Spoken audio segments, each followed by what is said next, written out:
مکتوب نمبر 47۔ آپ علیہ السلام کی وصیت امام حسن علیہ السلام اور امام حسین علیہ السلام سے ابن ملجم کی تلوار سے زخمی ہونے کے بعد۔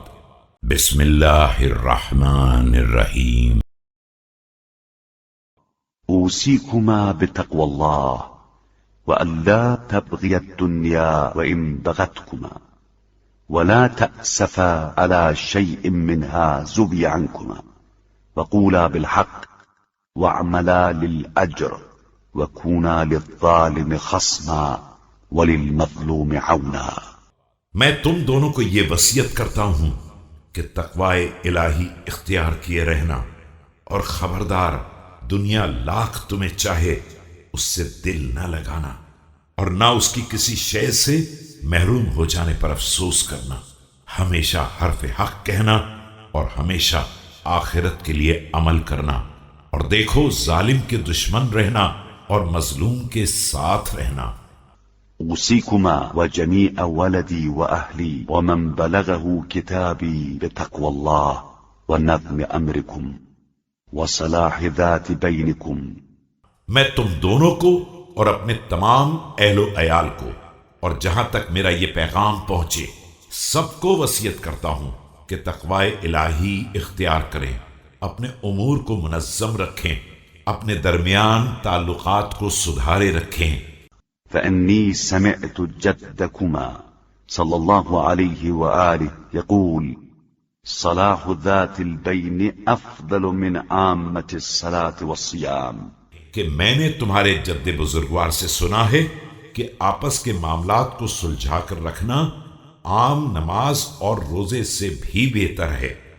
الله الله في الأيتام فلا تغبوا أفواههم ولا يضيعوا بحضرتكم۔ دیکھو یتیموں کے بارے میں اللہ سے ڈرتے رہنا اور ان کے فاقوں کی نوبت نہ آ جائے اور وہ تمہاری نگاہوں کے سامنے برباد نہ ہو جائیں۔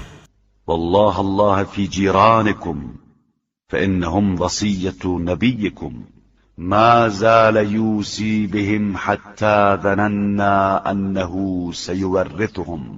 اور دیکھو ہمسایوں کے بارے میں اللہ سے ڈرتے رہنا کہ ان کے بارے میں تمہارے پیغمبر صلی اللہ علیہ وآلہ وسلم کی وصیت ہے، اور آپ صلی اللہ علیہ وآلہ وسلم برابر ان کے بارے میں نصیحت فرماتے رہتے تھے، یہاں تک کہ ہم نے خیال کیا کہ شاید آپ صلی اللہ علیہ وآلہ وسلم وارث بھی بنانے والے ہیں۔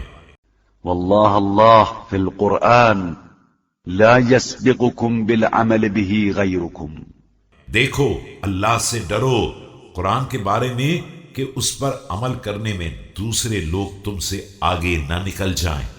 والله الله في الصلاة فإنها عمود دينكم۔ اور اللہ سے ڈرو نماز کے بارے میں کہ وہ تمہارے دین کا ستون ہے۔ والله الله في بيت ربكم لا تخلوه ما بقيتم فإنه إن ترك لم تناظروا۔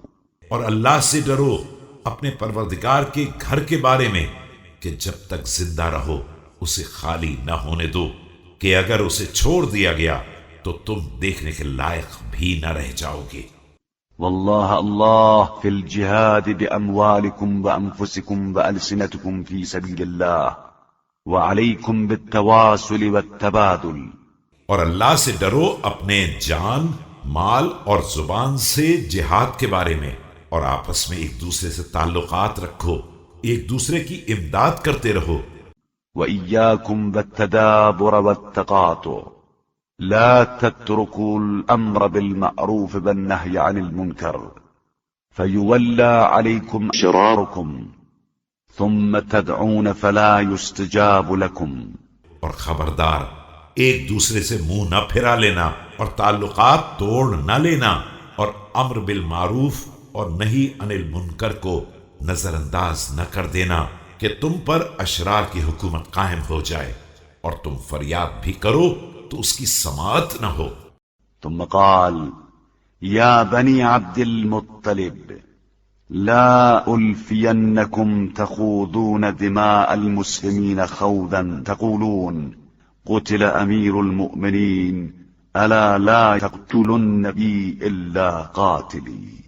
پھر فرمایا اے اولاد عبد المطلب، خبردار میں یہ نہ دیکھوں کہ تم مسلمانوں کا خون بہانا شروع کر دو صرف اس نعرے پر کہ امیر المومنین مارے گئے، میرے بدلے میں میرے قاتل کے علاوہ کسی کو قتل نہیں کیا جا سکتا ہے۔